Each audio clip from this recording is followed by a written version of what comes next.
जिस विश्राम की हम खोज कर रहे हैं, जिस शांति, जिस आनंद, जिस परम लाभ की हमारे हृदय में चाह है, हम जान नहीं पा रहे। वो चाह प्रभु से मिलन की ही है। जब तक हम अपने अंशी प्रभु का साक्षात्कार नहीं कर लेते, तब लगी कुशल न जीव कहूं, सपने हूं मन विश्राम। उसे स्वप्न में भी विश्राम नहीं मिल सकता, उसे स्वप्न में भी शांति नहीं मिल सकती। इसलिए स्वयं भगवान अपनी प्राप्ति का, अपने मिलने का मार्ग बता रहे हैं। श्री भगवान कह रहे हैं, सततम कीर्तयन्तो माम यतन्तश्च दृढ़व्रताः नमस्यन्तश्च मां भक्त्या नित्ययुक्ता उपासते। हे अर्जुन, जो नित्य निरंतर मेरे भजन में लगे हुए हैं, भजन भी ऐसा दृढ़ व्रती होकर, लगन पूर्वक, प्रेम पूर्वक, ये भजन भगवत साक्षात्कार कराता है। नित्य निरंतर मेरे भजन में लगे हैं और लगन पूर्वक। लगन लगन सब कोई कहे, लगन न जाने कोई। लगन उसी को कहते हैं जिसमें मन तन दोनों का विस्मरण होकर केवल आराध्य देव का साम्राज्य। मन भगवदाकार, बुद्धि भगवदाकार, चित्त भगवदाकार, अहम भगवदाकार, नित्य स्वरूप में स्थिति ही निरंतर भजन का स्वरूप है। इसीलिए कहा दृढ़ व्रति। ये दृढ़ व्रति वही हो सकता है जिसके हृदय में सत्संग के द्वारा ये बात बैठ गई है कि शरीर के जितने भी भोग हैं ये सब भ्रमात्मक, केवल समय नष्ट करने के लिए हैं। और ये परम सत्य बात है। अभी आप अज्ञान से युक्त हैं, इसलिए आपको ऐसा लगता है कि अगर अमुक अमुक भोग मिल जाएं, अमुक अमुक सुख मिल जाए संसार का, तो हम सुखी हो जाएं। लेकिन जिनको वो भोग प्राप्त हैं, जिनको वो सुख प्राप्त हैं, वो उनमें सुखी नहीं हैं। मान लीजिए, कई बार सत्संग में सुनाया है ये बात इसीलिए सुना रहे हैं कि आप तो अल्प भोगों के स्वामित्व को धारण करते हैं। मेरे पास इतना रुपया, इतनी जमीन, इतना। चक्रवर्ती सम्राट महाराज भर्तृहरि जब युवावस्था को प्राप्त हुए तो युवावस्था में सबके हृदय में भोगाकर्षण होता है। सबको अच्छा लगता है, सुंदर पति हो, सुंदर पत्नी हो, सुंदर महल हो, खूब भोग सामग्री हो, हमारी आज्ञा पालन करने वाले सेवक हो, आदि आदि। जितना तुम सोच सकते हो उससे बहुत अधिक महाराज भर्तृहरि जी के पास था।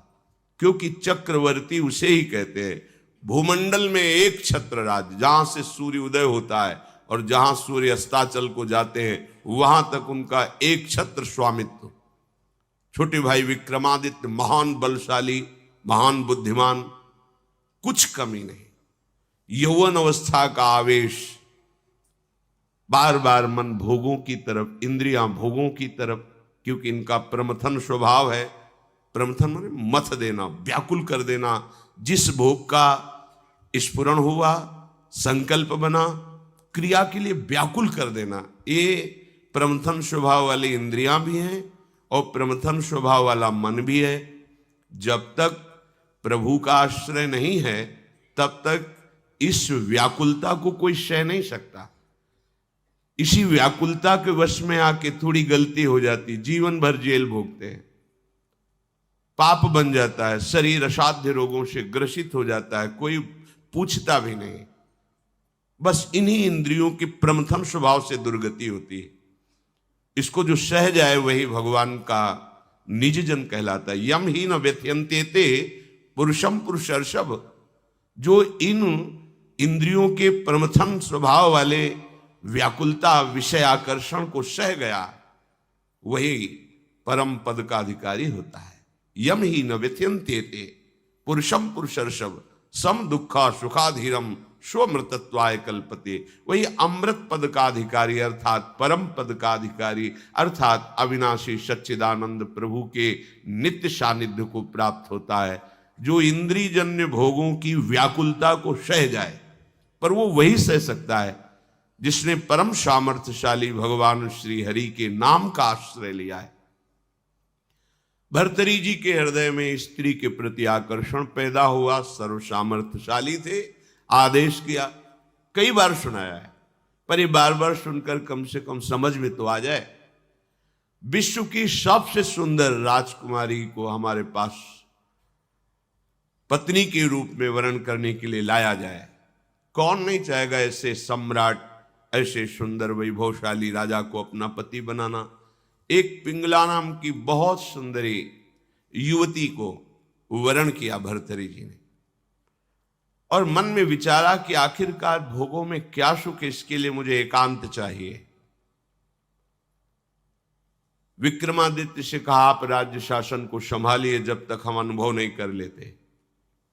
महल में किसी भी तरह की राज दरबार की बात लेकर कोई ना आवे, मुझे स्वतंत्र छोड़ दिया जाए। राजाज्ञा, संपूर्ण भोगों की बाहुल्यता महल में। क्या कभी आग में धीरे धीरे घी डालने से आग शांत होती है क्या? ऐसे ही भोगों को भोगने से कभी कामाग्नि शांत थोड़ी होती है, और भड़कती है। अगर सुख हो तो विश्राम मिल जाए। एक दिन पिंगला काफी समय व्यतीत होने के बाद वो अपने महल की पीछे खिड़की से झांक रही थी। पीछे अश्वशाला थी, वहां घोड़ों की रक्षा सेवा कराने वाला अश्वपति अपने सेवकों के द्वारा घोड़ों की देख रेख उनकी सेवा कराता था। बहुत ही हष्ट पुष्ट जवान। पिंगला देखकर आसक्त हो गई, एकांत में मिलने लगी। जब महाराज विश्राम को होते तो एकांत में मिलने लगी। गुप्तचरों के द्वारा यह बात जब विक्रमादित्य को पता चली तो बहुत अंदर से पीड़ित हुए कि क्या करूं, अगर मैं कुछ कहता हूं तो कहीं संशय न कर लिया जाए, अगर कहता नहीं हूं तो ये राजा के प्रति बहुत ही बड़ा विश्वासघात हो रहा है, और वो मेरे भ्राता हैं, मैं ऐसा सह नहीं सकता। एकांत में मिलने की प्रार्थना की। बहुत प्रवीण थी पिंगला, समझ गई।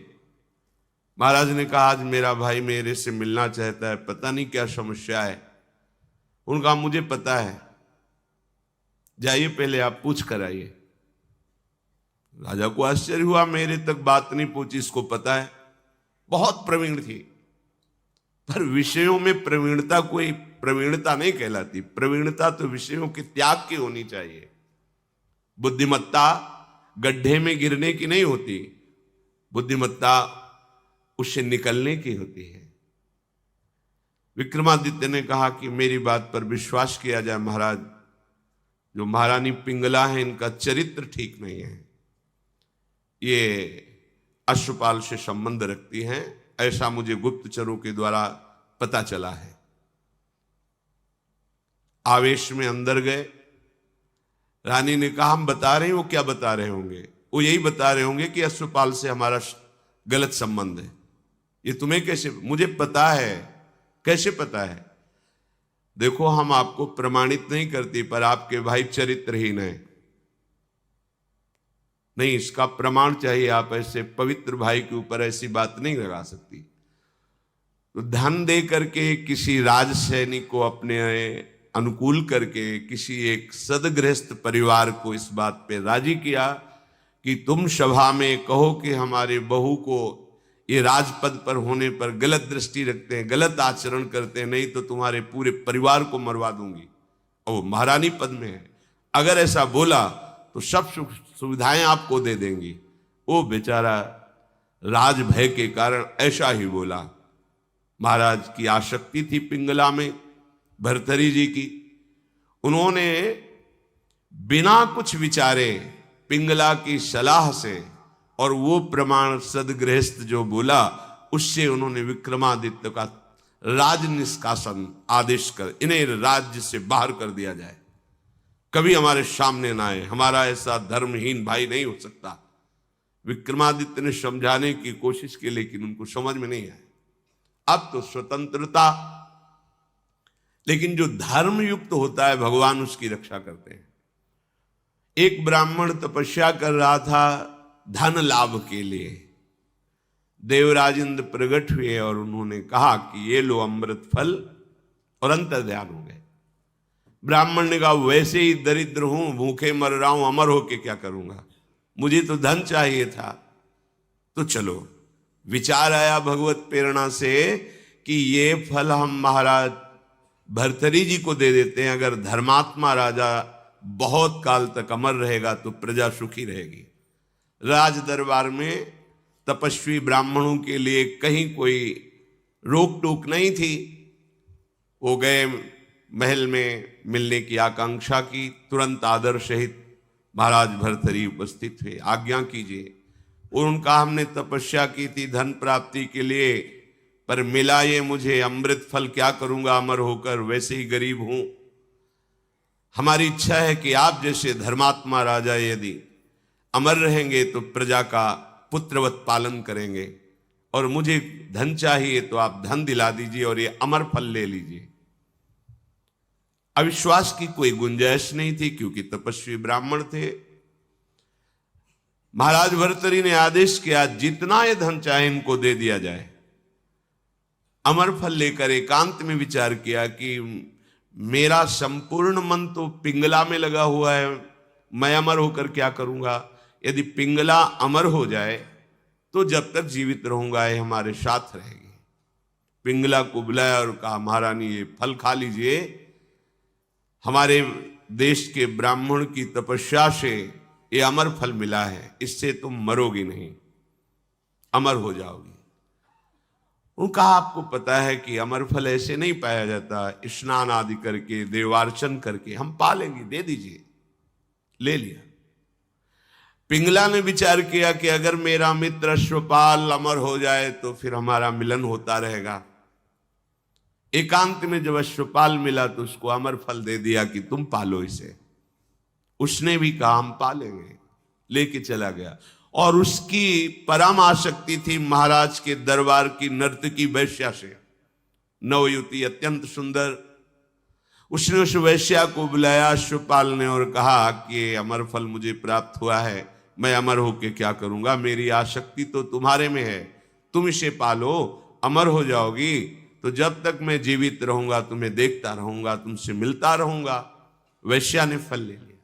वैश्या ने विचार किया मैं जिस दरबार की नर्तकी हूं तो अमर होकर क्या करूंगी, नाचती ही तो रहूंगी। अगर मेरा महाराज अमर रहे तो अच्छा रहेगा। नर्तकी ने उनके निज महल के अंगरक्षक से कहा कि मुझे महाराज से मिलने की प्रार्थना की जाए और मिलाया जाए। महाराज कृपा करके मिले, क्या बात है। तो उन्होंने कहा मैं आपके दरबार की नर्तकी हूं, मुझे अमर फल मिला है, मैं आपको देना चाहती हूं। होश उड़ गए महाराज के। वही अमर फल। वैश्या से कहा कि तुम्हें किसी भी तरह का दंड नहीं दिया जाएगा, पर तुम सत्य बोलो, ये अमर फल कहां से प्राप्त हुआ है। उनका ये अमर फल मेरा एक मित्र है जो राज परिवार के घोड़ों की सेवा कराता है, अश्वपति, उसने हमें दिया है। और वो महल के पीछे ही था अश्वशाला। महाराज समझ गए। उसको बुलाया अश्वपति को और कहा भाई वैसे तो खड़े खड़े हम तुम्हारे सैकड़ों टुकड़े करवा सकते हैं, पर हम तुम्हें क्षमा करते हैं यदि तुम हमें सच्ची बात बता दोगे कि तुम्हें अमर फल कहां से प्राप्त हुआ है। डरते हुए भयभीत होकर उसने कहा महारानी पिंगला ने दिया है। होश हो गए। ओहो, मुझ चक्रवर्ती सम्राट से ये तृप्त नहीं है। अश्वपाल से आसक्ति, अश्वपाल महारानी पिंगला से आसक्त नहीं है, वैश्या से। धिक्कार है इस काम को। सभा में कलम पधार रहे ऐसी घोषणा कर दी जाए और गुप्तचरों को भेजा कि विक्रमादित्य जहां भी किसी भी जंगल में कहीं भी खोज कर लाए जाए, हम उनसे क्षमा याचना करेंगे। वो मेरे भाई हैं, मेरे से गलती हो गई। गुप्तचरों को पहले से ही पता था कि वो कहां हैं। विक्रमादित्य को भी बुलाया गया सभा में। भर्तृहरि जी पहुंचे और कहा पिंगला को उपस्थित किया जाए। राज आज्ञा, तुरंत पिंगला जी को उपस्थित किया गया। बोले मेरे देश के ब्राह्मणों की तपस्या का फल संपूर्ण प्रजा और राज्यसभा देखे। मैं अपनी तलवार से रानी का गला काटूंगा, पर वो मरेगी नहीं, क्योंकि इसने अमृत फल खाया है। और तलवार खींचा, जे ही प्रहार करो, चीख पड़ी, नहीं महाराज रुकिए। क्यों? तुम्हें संशय है? अमृत फल मिथ्या नहीं हो सकता। उनका मैंने पाया नहीं। क्या किया? अश्वपाल को दे दिया, क्योंकि मेरी आसक्ति अश्वपाल से। कुछ न किसी से फिर नहीं बोले। राज मुकुट सिंहासन पर रखकर और कहा विक्रमादित्य तुम इसका पालन करना, मैं ऐसे निकृष्ट संसार का आश्रय नहीं लूंगा। धिक्कार है। कैसा ये काम है जो मुझ चक्रवर्ती सम्राट से ये पिंगला तृप्ति का अनुभव नहीं कर पाई, विश्राम नहीं मान पाई। ये अश्वपाल से, अश्वपाल महारानी से नहीं, एक वैश्या से। धिक्कार इस काम की वृत्ति को, धिक्कार इस झूठे संसार के प्यार को। और घोर वैराग्य में जीवन व्यतीत किया और भगवान शंकर का साक्षात्कार करके ये वरदान मांगा कि कभी मुझे सम्मान से भिक्षा भी ना मिले, क्योंकि ये सम्मान ही संसार के राग को पुष्ट करता है। सतत निरंतर भगवान का भजन तभी हो सकता है जब भोगों में अरुचि हो जाए। हम भोगों को सत्य मान रहे हैं। मीठी मीठी बातें, छल कपट की बातें, अज्ञान की धरा में जहां सुख नहीं है, उन इंद्रियों में सुख का भाव, यही भजन नहीं होने देता। यही हमें बार बार जन्म मरण, दुख क्लेश, अशांति प्रदान करता है। सच्ची मानिए, आप विश्वास कीजिए, आपको प्रभु बहुत प्यार करते हैं। तभी आप सत्संग सुन पा रहे हैं, तभी आप भाग करके आए हैं, आपको प्रभु लाए हैं। अतिशय कृपा राम की हुई, पांव दे यह मार्ग सोई। श्री धाम वृंदावन की तरफ कदम रखना, सत्संग की लालसा, संत दर्शन की लालसा, दुख निवृत्ति का भाव, ये केवल लाडली जी की कृपा, प्रभु की कृपा है आप पर। आप विश्वास कीजिए, केवल आपको इसी जन्म में भगवत प्राप्ति का अवसर मिला है, केवल इसी जन्म में। आप मत सोचिए कि आगे आपका भजन बन जाएगा। सत्य कहते हैं, आगे भजन का मार्ग कोई बोल नहीं सकता। देख लेना, ऐसा समय आएगा कि आप स्वतंत्र रूप से भगवत चर्चा नहीं कर सकते। भगवान कह रहे हैं, नित्य निरंतर दृढ़ता पूर्वक मेरे में जो लगे हुए हैं। आप जिन सुखों की तरफ जा रहे हैं, आप थोड़ा विचार कीजिए। हमारे प्रभु को कहा गया है आनंद सिंधु सुख राशि। उस आनंद समुद्र प्रभु के एक बूंद जैसे जल लो और ऐसे मारो तो कई कणों में विभाजित हो जाता है, उसको सीकर कहते हैं। उस एक सीकर से संपूर्ण त्रिभुवन में सुखाभास है। विचार कीजिए, जो आनंद सिंधु सुख राशि, सीकर तय त्रैलोक सुपाशी। पूरे त्रिभुवन को जो सुख का अनुभव हो रहा है, कहीं भी उस आनंद समुद्र के एक बूंद को